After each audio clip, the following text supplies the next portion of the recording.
Summer feels joyful to most people, yet some quietly dread its arrival. They smile through pool parties while secretly counting the days until autumn. This isn't laziness, it's a real psychological pattern hiding beneath the surface. Scientists call it reverse seasonal affective disorder, flipping assumptions about seasonal sadness. Instead of dark winters causing gloom, bright, endless sunlight becomes a trigger. Constant daylight disrupts melatonin production, confusing the brain's own internal clock entirely. People end up wired and irritable, even though summer supposedly feels energizing. Heat itself changes brain chemistry, raising cortisol and making calm thinking harder.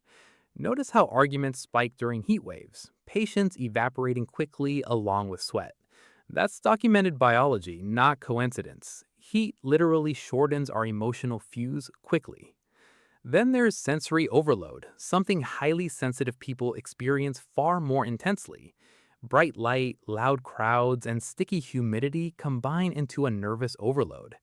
Introverts especially struggle here, since summer demands constant socializing and group gatherings. For someone who recharges through solitude, that's not fun. It's simply draining.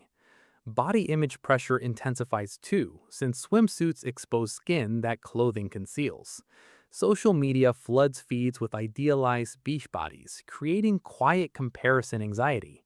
For people carrying body dysmorphia or trauma, summer becomes a vulnerable time. Suddenly, there's nowhere to hide, no oversized sweater, no easy excuse left.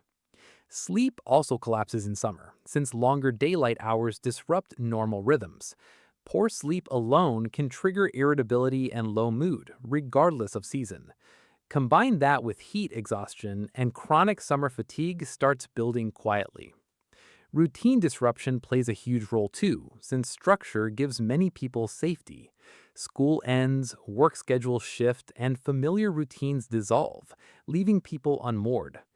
For neurodivergent individuals especially, unpredictability itself becomes a major source of stress. Nostalgia can turn negative too, since summer often resurfaces painful childhood memories. A difficult family vacation, a lonely break, or a breakup resurfaces yearly. The season becomes an emotional trigger, not through logic, but buried memory. There's also the pressure of forced happiness. Everyone insisting you should feel joyful. That social expectation creates guilt for anyone not feeling cheerful during summer. Psychologists call this the tyranny of positivity, where negative emotions feel forbidden. Suppressing those feelings doesn't erase them, it just pushes discomfort further underground. Financial stress spikes too, since vacations and cookouts demand extra spending money. For people already struggling financially, summer social pressure becomes another invisible burden.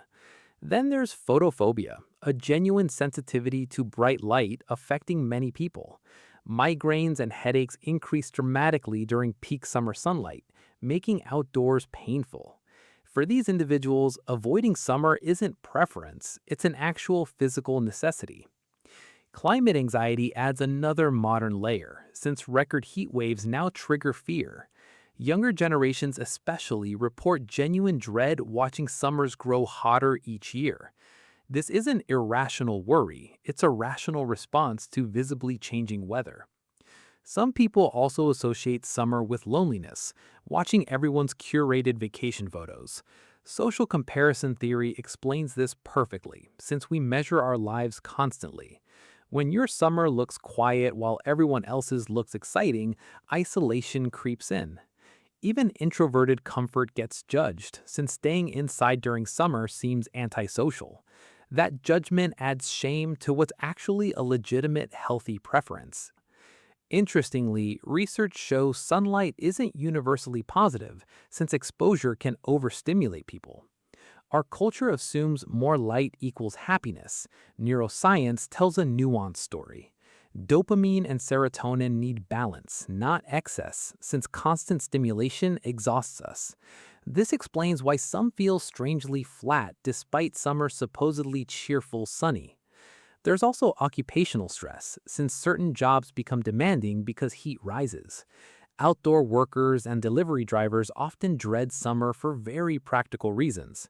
Their hatred isn't psychological in origin, it's simply exhaustion from physical conditions. Parents face unique pressure too, since summer break means constant childcare duties. That added responsibility without any breaks creates chronic stress parents rarely admit.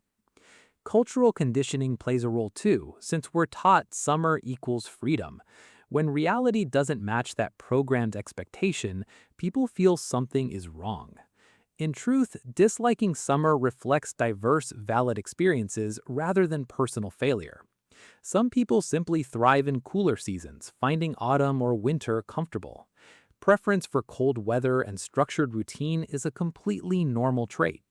Personality research even links this pattern to introversion and high sensitivity, both. So if you dread summer, know you're not broken, ungrateful, or failing. Your brain and nervous system are simply responding honestly to environmental pressure. Understanding this can reduce shame, replacing self-criticism with informed, compassionate awareness. You can also take practical steps like limiting sun exposure and sleeping. Creating quiet indoor rituals and protecting alone time, setting boundaries helps too. It's okay to skip a barbecue, say no to plans, and rest. Mental health doesn't follow the calendar, and no season demands forced happiness. If summer drains you, that information is valuable, not needing constant justification. Listen to your body's signals, since they're communicating real needs, not complaints. So next time someone insists summer is the best season, remember that. Yours can look completely different, valid, and equally worthy of respect, regardless. Understanding the psychology behind summer aversion helps normalize an experience millions share. You're not alone in preferring shade over sunshine or solitude over crowds. There's also the guilt of wasting summer, feeling obligated to make memories.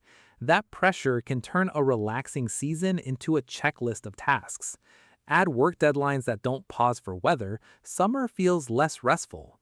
For many, autumn's return brings genuine relief since routines resume and soften. Cooler air, shorter days, and quieter streets restore a real sense of control. This preference isn't pessimism, it's simply how certain nervous systems find balance. Recognizing your own pattern helps you plan summers around what feels sustainable. Maybe that means fewer commitments, more shade, earlier bedtimes, and quiet moments. Maybe it means honestly telling friends you need rest instead of pretending. Either way, understanding the psychology removes unnecessary guilt from your summer experience. You don't owe anyone performative joy just because a calendar says summer, and recognizing that truth might be the most freeing realization this season. There's a difference between disliking summer and truly struggling through it yearly. If heat leaves you anxious, exhausted, or unable to function, seek support. A doctor or therapist can help rule out heat intolerance or conditions. Sometimes what feels like personality is actually an untreated, undiagnosed health issue. Dehydration alone can mimic anxiety symptoms, causing racing thoughts and sudden irritability. Simple habits like drinking water regularly can meaningfully improve mood during summer. Wearing breathable fabrics and staying in shade also reduces physical discomfort daily. None of this means forcing yourself to love summer against your preferences. It simply means separating manageable discomfort from genuine distress deserving real attention. Every season has people who thrive and people who quietly struggle. Summer just happens to carry more social pressure to appear constantly happy. Once you understand the psychology, that pressure loses much of its power.